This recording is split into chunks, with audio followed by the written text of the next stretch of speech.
First of all ಈ calcium important mineral ಅಂದರೆ important ಖನಿಜ ಅಂತ ಯಾಕೆ ಹೇಳ್ತಾರೆ, ಮತ್ತು ಈ ಕ್ಯಾಲ್ಶಿಯಂ ಕೊರತೆಯಿಂದ ನಮ್ಮ ದೇಹಕ್ಕೆ ಆಗುವ ತೊಂದರೆಗಳೇನು, ಹಾಗೂ ಮತ್ತೆ ಹೇಗೆ ತಿಳ್ಕೊಳ್ಳೋದು ನಮಗೆ ಕ್ಯಾಲ್ಶಿಯಂ ಕೊರತೆ ಇದೆ ಅಂತ, ಹಾಗೆ ಯಾವ ರೀತಿ ಕಿಡ್ನಿ ಸ್ಟೋನ್ ಆಗದೇ ಇರುವಂತಹ ಕ್ಯಾಲ್ಶಿಯಂ ಅಧಿಕ ಇರುವಂತಹ ಆಹಾರಗಳನ್ನು ನಮ್ಮ ಡಯಟಲ್ಲಿ ತಗೊಳ್ಳೋದು ಅಂತ ಈ ವಿಡಿಯೋದಲ್ಲಿ ನೋಡೋಣ ಬನ್ನಿ. ನಾನು ಇವತ್ತಿನ ವಿಡಿಯೋದಲ್ಲಿ 5 ಕ್ಯಾಲ್ಶಿಯಂ ರಿಚ್ ಅಂದರೆ ಕ್ಯಾಲ್ಶಿಯಂ ಅಧಿಕ ಇರುವಂತಹ 5 ಸಸ್ಯಾಹಾರಿ ಆಹಾರಗಳ ಬಗ್ಗೆ ಮಾಹಿತಿ ಕೊಡ್ತಾ ಇದ್ದೀನಿ.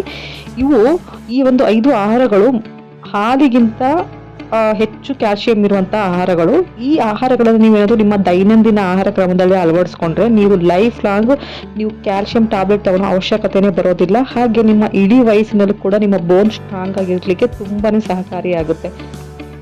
ಹಾಗಾದ್ರೆ ಈ ವಿಡಿಯೋನ ಸ್ಕಿಪ್ ಮಾಡದೆ ಕೊನೆ ತನಕ ನೋಡಿ, ಬಿಕಾಸ್ ನಿಮಗೆ ಇದರಿಂದ ತುಂಬಾನೇ ಅಂದರೆ ತುಂಬ ಯೂಸ್ಫುಲ್ ಮಾಹಿತಿ ಸಿಗುತ್ತೆ. ಅದಕ್ಕೂ ಮುಂಚೆ ನೀವೇನಾದರೂ ನನ್ನ ವಿಡಿಯೋನ ಫಸ್ಟ್ ಟೈಮ್ ನೋಡ್ತಾ ಇದ್ರೆ ನನ್ನ ಚಾನಲ್ನ ಸಬ್ಸ್ಕ್ರೈಬ್ ಮಾಡೋದನ್ನ ಮಾತ್ರ ಮರಿಬೇಡಿ.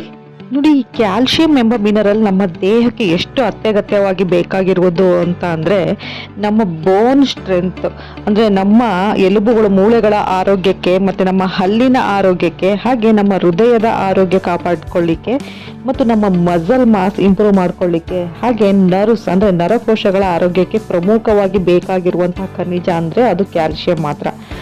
ಈ ಒಂದು ಕ್ಯಾಲ್ಶಿಯಂ ನಮ್ಮ ದೇಹದಲ್ಲಿ ಕೊರತೆ ಆದಾಗ ನಮಗೆ ಈ ಎಲ್ಲ ಆರ್ಗಾನ್ಸ್ಗಳು ಮೇಲೆ ತುಂಬಾನೇ ಒಂದು ಪರಿಣಾಮವನ್ನು ಉಂಟು ಮಾಡುತ್ತೆ. ನಿಮಗೆ ಗೊತ್ತೇ, 99% ಆಫ್ ಕ್ಯಾಲ್ಶಿಯಂ ನಮ್ಮ ದೇಹದಲ್ಲಿ ಡೆಪಾಸಿಟ್ ಆಗಿರೋದು ನಮ್ಮ ಬೋನ್ಸಲ್ಲಿ ಮತ್ತು ನಮ್ಮ ಟೀತ್ ಅಂದರೆ ಹಲ್ಲುಗಳಲ್ಲಿ. ನೋಡಿ, ಯಾವಾಗ ನಮ್ಮ ದೇಹದಲ್ಲಿ ಕ್ಯಾಲ್ಶಿಯಂ ಕೊರತೆ ಉಂಟಾಗಲಿಕ್ಕೆ ಸ್ಟಾರ್ಟ್ ಆಗುತ್ತೋ ಆಗ ನಮ್ಮ ದೇಹ ಈ ಬೋನ್ಸ್ ಅಂದರೆ ಎಲುಬುಗಳಿಂದ ಮತ್ತು ಹಲ್ಲುಗಳಿಂದ ಕ್ಯಾಲ್ಶಿಯಂನ ಎಕ್ಸ್ಟ್ರಾಕ್ಟ್ ಮಾಡಲಿಕ್ಕೆ ಸ್ಟಾರ್ಟ್ ಆಗುತ್ತೆ. ಇದರ ಪರಿಣಾಮನೇ ನಮಗೆ ಕಾಣಿಸಿಕೊಳ್ಳುವಂಥ ಬ್ಯಾಕ್ ಪೇನ್ ಆಗಿರ್ಬೋದು, ನೆಕ್ ಪೇನ್ ಆಗಿರಬಹುದು, ಕಾಲುಗಳಲ್ಲಿ ಕ್ರ್ಯಾಕಿಂಗ್ ಅಂದರೆ ಕಟ ಅಂತ ಸೌಂಡ್ ಬರುತ್ತಲ್ಲ ಅದು ಆಗಿರ್ಬೋದು, ಅಥವಾ ಸ್ವಲ್ಪ ನಡೆದ್ರೆ ಸಾಕು ಕಾಲು ಹಿಡ್ದಂಗೆ ಆಗುವಂತಹದ್ದಾಗಿರ್ಬೋದು, ಮತ್ತೆ ಈ ಕೈಯಲ್ಲಿ ವೈಟ್ ಸ್ಪಾಟ್ ಕಾಣಿಸ್ಕೊಳ್ಳುವಂತಹದ್ದು, ಮತ್ತೆ ಟೀತ್ ಕ್ಯಾವಿಟೀಸ್ ಅಂದ್ರೆ ಹಲ್ಲು ಉಳುಕಾಗುವಂತಹದ್ದು, ಮತ್ತು ಇವೆಲ್ಲ ಕ್ಯಾಲ್ಶಿಯಂನ ಕೊರತೆಯ ಲಕ್ಷಣಗಳು. ನೋಡಿ, ಈ ಲಕ್ಷಣಗಳನ್ನ ಇಗ್ನೋರ್ ಮಾಡಿದ್ರೆ ನಿಮ್ಮ ಮೂಳೆಗಳ ಸವಕಳಿ ಸ್ಟಾರ್ಟ್ ಆಗುತ್ತೆ. ಹಾಗೆ ಇದರಿಂದ ಆರ್ಥ್ರೈಟಿಸ್ ಎಂಬ ಪ್ರಾಬ್ಲಮ್ ಕೂಡ ಸ್ಟಾರ್ಟ್ ಆಗುತ್ತೆ. ನಿಮಗೆ ಈಗ ಒಂದು ಕ್ವಶನ್ ರೈಸ್ ಆಗ್ಬೋದು, ಹೇಗೆ ನಮ್ಮ ದೇಹದಲ್ಲಿ ಈ ಕ್ಯಾಲ್ಶಿಯಂ ಕೊರತೆ ಉಂಟಾಗುತ್ತೆ ಅಂತ. ನೋಡಿ, ನಾವು ರೆಗ್ಯುಲರ್ ಆಗಿ ತಿನ್ನುವ ಊಟದಲ್ಲಿ ಕ್ಯಾಲ್ಶಿಯಂ ನಮಗೆ ಸಫಿಷಿಯೆಂಟ್ ಆಗಿ ಸಿಗೋದಿಲ್ಲ, ಇದು ಫಸ್ಟ್ ಪಾಯಿಂಟ್. ಸೆಕೆಂಡ್ಲಿ, ನಾವು ಕ್ಯಾಲ್ಶಿಯಂ ಅಧಿಕ ಇರುವಂಥ ಫುಡ್ ಅಂದರೆ ಟ್ಯಾಬ್ಲೆಟ್ಸ್ ತಗೊಂಡ್ರು ಕೂಡ ನಮ್ಮ ದೇಹ ಅದನ್ನು ಅಬ್ಸರ್ವ್ ಮಾಡ್ಕೊಳ್ಳೋದಿಲ್ಲ. ಇದು ಯಾವಾಗ ಈ ಥರ ಆಗುತ್ತೆ ಅಂದರೆ ನಿಮ್ಮ ಜೀರ್ಣಕ್ರಿಯೆ ವ್ಯವಸ್ಥೆ ವೀಕ್ ಆಗಿ ಇದ್ದಾಗ, ಮತ್ತು ನೀವು ಬೇರೆ ಟ್ಯಾಬ್ಲೆಟ್ನ ತಗೊಳ್ತಾ ಇದ್ದಾಗ ಅದು ಕ್ಯಾಲ್ಶಿಯಂನ ಅಬ್ಸರ್ಪ್ಷನ್ ಹಿಂಡರ್ ಮಾಡುತ್ತೆ. ಅಲ್ಲದೆ ತುಂಬ ಟೀ ಅಥವಾ ಕಾಫಿ ಕುಡಿದು ಮತ್ತೆ ಶುಗರ್ ಪ್ರಾಡಕ್ಟ್ನ ತಿನ್ನೋದ್ರಿಂದನೂ ಕೂಡ ಕ್ಯಾಲ್ಶಿಯಂ ಅಬ್ಸರ್ಪ್ಷನ್ ದೇಹದಲ್ಲಿ ತುಂಬಾನೇ ಕಡಿಮೆ ಆಗ್ತಾ ಹೋಗುತ್ತೆ. ನಮಗೆಲ್ಲ ಗೊತ್ತಿದೆ, ಫಸ್ಟ್ ಕ್ಯಾಲ್ಶಿಯಂ ರಿಚ್ ಫುಡ್ ಯಾವುದು ಅಂತ ಬಂದರೆ ಅದು ಎಲ್ಲರಿಗೂ ಬರುವಂತಹದ್ದು ಮಿಲ್ಕ್ ಅಂದರೆ ಹಾಲು ಅಂತ. ಬಟ್ ಎಷ್ಟೋ ಜನರು ಈ ಒಂದು ಹೈಬ್ರಿಡ್ ಹಾಲನ್ನ ಕುಡಿಲಿಕ್ಕೆ ಇಷ್ಟಪಡೋದಿಲ್ಲ. ಬಿಕಾಸ್ ಎಷ್ಟೋ ಜನರಲ್ಲಿ ಗ್ಯಾಸ್ ಆಗಿರ್ಬೋದು, ಬ್ಲೋಟಿಂಗ್ ಅಂದರೆ ಹೊಟ್ಟೆ ಉಬ್ಬರ, ಈ ಥರ ಸಮಸ್ಯೆಗಳು ಕಾಣಿಸ್ಕೊಳ್ಳುತ್ತೆ. ಹಾಗಾಗಿ ಮತ್ತೆ ಅಲ್ಲದೆ ಈಗಿನ ಹಾಲು ಕೂಡ ತುಂಬ ಕಲಬೆರಕೆಯಾಗಿ ಬರೋದ್ರಿಂದ ತುಂಬ ಜನ ಹಾಲನ್ನ ಕುಡಿಯೋದನ್ನೇ ಅವಾಯ್ಡ್ ಮಾಡ್ತಾ ಇದ್ದಾರೆ. ಸೊ ಹಾಗಾದರೆ ಇವಾಗ ನಾನು ಹಾಲಿಗಿಂತ ಹೆಚ್ಚು ಕ್ಯಾಲ್ಶಿಯಂ ಇರುವಂಥ 5 ಸಸ್ಯಾಹಾರಿ ಆಹಾರಗಳ ಬಗ್ಗೆ ನಾನು ಸಂಪೂರ್ಣ ಮಾಹಿತಿಯನ್ನು ಕೊಡ್ತಾ ಇದ್ದೀನಿ. ನಂಬರ್ 1 ಕ್ಯಾಲ್ಶಿಯಂ ರಿಚ್ ಫುಡ್ ಯಾವುದಪ್ಪ ಅಂದರೆ ರಾಜಗಿರ. ನೋಡಿ, ಇದನ್ನು ಅಮರಾಂತ್ ಅಂತಲೂ ಕರೀತಾರೆ ಮತ್ತು ರಾಮದಾನ ಅಂತಲೂ ಕರೀತಾರೆ. ನಿಮಗೆ ಗೊತ್ತಿರಲಿ, 100 ಗ್ರಾಮ್ ರಾಜಗಿರದಲ್ಲಿ ನಮಗೆ 340 ಮಿಲಿಗ್ರಾಮಷ್ಟು ಕ್ಯಾಲ್ಶಿಯಂ ಸಿಗುತ್ತೆ. ನೋಡಿ, ಈ ಕ್ಯಾಲ್ಶಿಯಂ ಜೊತೆಗೆ ಇದರಲ್ಲಿ 9 ಎಸೆನ್ಷಿಯಲ್ ಅಮೈನೋ ಆಸಿಡ್ಸ್ಗಳು ಇದರಲ್ಲಿವೆ. ಸೊ ಹಾಗಾಗಿ ಈ ರಾಜಗಿರ ಗ್ಲುಟೆನ್ ಫ್ರೀ ಆಗಿದ್ದು ನೀವು ತಿನ್ನುವ ನಿಮ್ಮ ರೆಗ್ಯುಲರ್ ಡಯಟಲ್ಲಿ ಇದನ್ನು ಆ್ಯಡ್ ಮಾಡ್ಕೊಳ್ಳೋದ್ರಿಂದ ನಿಮಗೆ ಕ್ಯಾಲ್ಶಿಯಂ ಕೊರತೆ ಶಾಶ್ವತವಾಗಿ ಹೋಗುತ್ತೆ. ಮತ್ತು ಈ ರಾಜಗಿರ ಎಷ್ಟು ಆರೋಗ್ಯಕ್ಕೆ ಒಳ್ಳೆಯದು ಅಷ್ಟೇ ಟೇಸ್ಟ್ ಕೂಡ. ನೋಡಿ, ಇದರಿಂದ ನೀವು ಪರೋಟ ಮಾಡ್ಕೊಂಡು ತಿನ್ಬೋದು ಅಥವಾ ಹಲ್ವಾ ಮಾಡ್ಕೊಂಡು ತಿನ್ಬೋದು. ತುಂಬ ಅಂದರೆ ತುಂಬಾ ಟೇಸ್ಟಿಯಾಗಿರುತ್ತೆ. ಈಗ ನಂಬರ್ 2 ಕ್ಯಾಲ್ಶಿಯಂ ರಿಚ್ ಫುಡ್ ಯಾವುದಪ್ಪ ಅಂದರೆ ರಾಗಿ ಅಂದರೆ ಫಿಂಗರ್ ಮಿಲ್ಲೆಟ್. ನೋಡಿ, ರಾಗಿ ಯಾರಿಗೆ ತಾನೇ ಗೊತ್ತಿಲ್ಲ, one of the best healthy ಫುಡ್ಡಲ್ಲಿ ರಾಗಿ ಕೂಡ ಒಂದು ಅಲ್ವಾ. ನೋಡಿ, 100 ಗ್ರಾಮ್ ವೀಟಲ್ಲಿ ನಮಗೆ 34 ಮಿಲಿಗ್ರಾಮ್ ಕ್ಯಾಲ್ಶಿಯಂ ಇದ್ರೆ 100 ಗ್ರಾಮ್ ಅಕ್ಕಿಯಲ್ಲಿ ಕೇವಲ ನಮಗೆ 10 ಮಿಲಿಗ್ರಾಮ್ ಕ್ಯಾಲ್ಶಿಯಂ ಸಿಗುತ್ತೆ. ಅದೇ 100 ಗ್ರಾಮ್ ರಾಗಿಯಲ್ಲಿ ನಮಗೆ 330 ಮಿಲಿಗ್ರಾಮ್ನಷ್ಟು ಕ್ಯಾಲ್ಶಿಯಂ ಸಿಗುತ್ತೆ. ಅಂದರೆ 10 ಟೈಮು, ಅಂದರೆ ಗೋಧಿಗಿಂತ 10 ಟೈಮ್ ಹೆಚ್ಚು, ಹಾಗೆ 30 ಟೈಮ್ ಅಕ್ಕಿಗಿಂತ ಹೆಚ್ಚು ರಾಗಿಯಲ್ಲಿ ಕ್ಯಾಲ್ಶಿಯಂ ಇದೆ. ಈಗ ನಂಬರ್ 3 ಕ್ಯಾಲ್ಸಿಯಂ ರಿಚ್ ಫುಡ್ ಯಾವುದಪ್ಪ ಅಂದರೆ ಕುದ್ದಿ ದಾಲ್ ಅಂತ ಹಿಂದಿಲಿ ಕರೀತಾರೆ. ಇದನ್ನು ಇಂಗ್ಲೀಷಲ್ಲಿ ಹಾರ್ಸ್ ಗ್ರಾಮ್ ಮತ್ತು ಕನ್ನಡದಲ್ಲಿ ಹುಳಿ ಕಾಳು ಅಂತ ಕರೀತಾರೆ.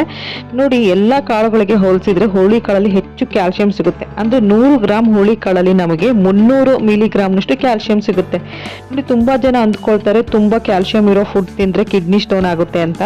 ಬಟ್ ಹುಳಿ ಕಾಳು ತಿನ್ನೋದ್ರಿಂದ ಇದರಲ್ಲಿರುವಂಥ ಕ್ಯಾಲ್ಸಿಯಂ ಕಿಡ್ನಿ ಅಥವಾ ಗಾಲ್ ಬ್ಲಾಡರ್ ಸ್ಟೋನ್ ಆಗೋದನ್ನು ಇದು ಪ್ರಿವೆಂಟ್ ಮಾಡುತ್ತೆ. ಅಲ್ಲದೆ ಬೇರೆ ತರಹದ ಕಾಳುಗಳಲ್ಲಿ ಕೂಡ ಒಳ್ಳೆಯ ಕ್ಯಾಲ್ಸಿಯಂ ಸಿಗುತ್ತೆ. ಫಾರ್ ಎಕ್ಸಾಂಪಲ್ ರಾಜ್ಮಾ ನೋಡಿದರೆ ನಿಮಗೆ ಅದರಲ್ಲಿ 100 ಗ್ರಾಮ್ಗೆ 270 ಮಿಲಿಗ್ರಾಮ್ನಷ್ಟು ಕ್ಯಾಲ್ಸಿಯಂ ಇದ್ದರೆ ಬ್ಲ್ಯಾಕ್ ಚನ್ನಾದಲ್ಲಿ 220 ಮಿಲಿಗ್ರಾಮ್ನಷ್ಟು ಕ್ಯಾಲ್ಸಿಯಂ ಸಿಗುತ್ತೆ. ಅದೇ ಉದ್ದಿನ ಕಾಳಲ್ಲಿ 140 ಮಿಲಿಗ್ರಾಮ್ನಷ್ಟು ಕ್ಯಾಲ್ಸಿಯಂ ಇದ್ದರೆ ಹೆಸರು ಕಾಳಿನಲ್ಲಿ 132 ಮಿಲಿಗ್ರಾಮ್ನಷ್ಟು ನಮಗೆ ಕ್ಯಾಲ್ಸಿಯಂ ಸಿಗುತ್ತೆ. ಅಲ್ಲದೆ ತೊಗರಿ ಕಾಳಲ್ಲಿ 130 ಮಿಲಿಗ್ರಾಮ್, ಹಾಗೆ ಚೆನ್ನಾ ದಾಲಲ್ಲಿ 120 ಮಿಲಿಗ್ರಾಮ್ನಷ್ಟು ನಮಗೆ ಕ್ಯಾಲ್ಸಿಯಂ ಸಿಗುತ್ತೆ. ನಂಬರ್ 4 ಕ್ಯಾಲ್ಸಿಯಂ ರಿಚ್ ಫುಡ್ ಯಾವುದಪ್ಪ ಅಂತ ಅಂದರೆ ಸೆಸಮ್ ಸೀಡ್ ಅಂತ ಅಂದರೆ ಎಳ್ಳು.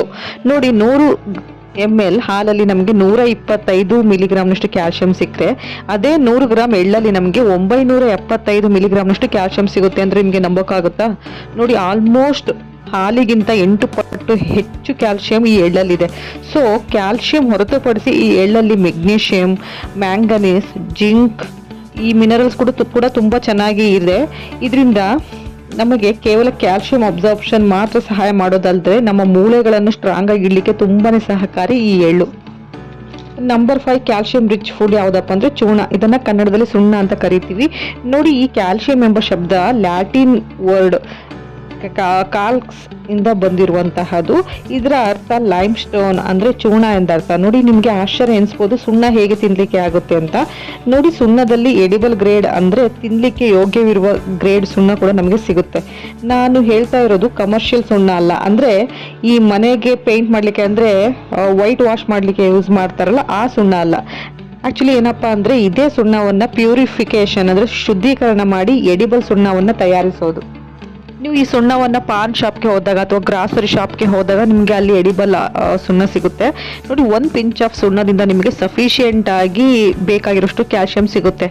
ಇದು ಗೋಧಿ ಸೈಜ್ನಷ್ಟು ಸುಣ್ಣವನ್ನು ನೀವು ಮೊಸರು ಜೊತೆ ಮಿಕ್ಸ್ ಮಾಡಿ ತಿನ್ನೋದ್ರಿಂದ ವಿತಿನ್ 15 to 20 ಡೇಸಲ್ಲಿ ನಿಮಗೆ ಕ್ಯಾಲ್ಸಿಯಂ ಡಿಫಿಷಿಯನ್ಸಿ ಸಿಂಪ್ಟಮ್ಸ್, ಆ ಲಕ್ಷಣಗಳು ಏನಿತ್ತಲ್ಲ ಕ್ಯಾಲ್ಸಿಯಂ ಕೊರತೆಯಿಂದ ಅವೆಲ್ಲ ಮಾಯವಾಗುತ್ತೆ. ಇಲ್ಲೇ ಗೊತ್ತಾಗ್ಬೋದು ನಿಮಗೆ ಸುಣ್ಣ ಎಷ್ಟು ಪವರ್ಫುಲ್ ಅಂತ. ನೋಡಿ, ಕರ್ಡ್ ಜೊತೆಗೆ ಸೇರಿಸಿ ತಿನ್ನೋದ್ರಿಂದ ಏನು ಪ್ರಯೋಜನಪ್ಪ ಅಂದರೆ curd is a fat soluble ಆಗಿರೋದ್ರಿಂದ ದೇಹದಲ್ಲಿ ಕ್ಯಾಲ್ಸಿಯಂ ಅಬ್ಸಾರ್ಪ್ಷನ್ನ ಫಾಸ್ಟನ್ ಮಾಡುತ್ತೆ. ಅಲ್ಲದೆ ಮೊಸರು it self a good source of calcium. So ನಿಮಗೆ ಕರ್ಡ್ ಜೊತೆಗೆ ತಿನ್ನಲಿಕ್ಕೆ ಇಷ್ಟ ಇಲ್ಲ ಅಂದರೆ ಈ ಒಂದು ಸುಣ್ಣವನ್ನು ನೀವು ದಾಲ್ ಅಥವಾ ಸಬ್ಜಿಗೆ ಮಿಕ್ಸ್ ಮಾಡಿ ಕೂಡ ತಿನ್ನಬಹುದು. ಬಟ್ ನೀವು ವಾಟರ್ ಜೊತೆ ಮಿಕ್ಸ್ ಮಾಡಿ ತಿನ್ನೋದು ಸೂಕ್ತವಲ್ಲ. ಸೊ ನೋಡಿದ್ರಲ್ಲ, ಹಾಲಿಗಿಂತ ಹೆಚ್ಚು ಕ್ಯಾಲ್ಸಿಯಂ ಇರುವಂತಹ 5 ಸಸ್ಯಾಹಾರಿ ಆಹಾರಗಳನ್ನು. ಸೊ ಈ ಒಂದು ಸಸ್ಯಾಹಾರಿ ಆಹಾರಗಳನ್ನು ನಿಮ್ಮ ದೈನಂದಿನ ಆಹಾರ ಕ್ರಮದಲ್ಲಿ ನೀವು ಅಳವಡಿಸ್ಕೊಂಡ್ರೆ ನಿಮಗೆ ಶಾಶ್ವತವಾಗಿ ನೀವು ಕ್ಯಾಲ್ಸಿಯಂ ಕೊರತೆಯಿಂದ ಮುಕ್ತರಾಗ್ಬೋದು. ಹಾಗೆ ನಿಮ್ಮ ಇಳಿ ವಯಸ್ಸಿನಲ್ಲೂ ಕೂಡ ನೀವು ಯಾವುದೇ ಒಂದು ಮೂಳೆಗಳ ಸಮಸ್ಯೆ, ಮಂಡಿ ನೋವಿನ ಸಮಸ್ಯೆಯಿಂದನೂ ಕೂಡ ನೀವು ದೂರ ಇರಬಹುದು ಅಂತ ಹೇಳ್ತಾ, ಈ ವಿಡಿಯೋ ಏನಾದರೂ ನಿಮಗೆ ಇಷ್ಟ ಆದರೆ ನಿಮ್ಮ ಫ್ಯಾಮಿಲಿ ಫ್ರೆಂಡ್ಸ್ ಜೊತೆ ಶೇರ್ ಮಾಡಿ. ಹಾಗೆ ನನ್ನ ವಿಡಿಯೋ ನೀವೇನಾದರೂ ಫಸ್ಟ್ ಟೈಮ್ ನೋಡ್ತಾ ಇದ್ರೆ ನನ್ನ ಚಾನಲ್ನ ಸಬ್ಸ್ಕ್ರೈಬ್ ಮಾಡಿ. Thank you.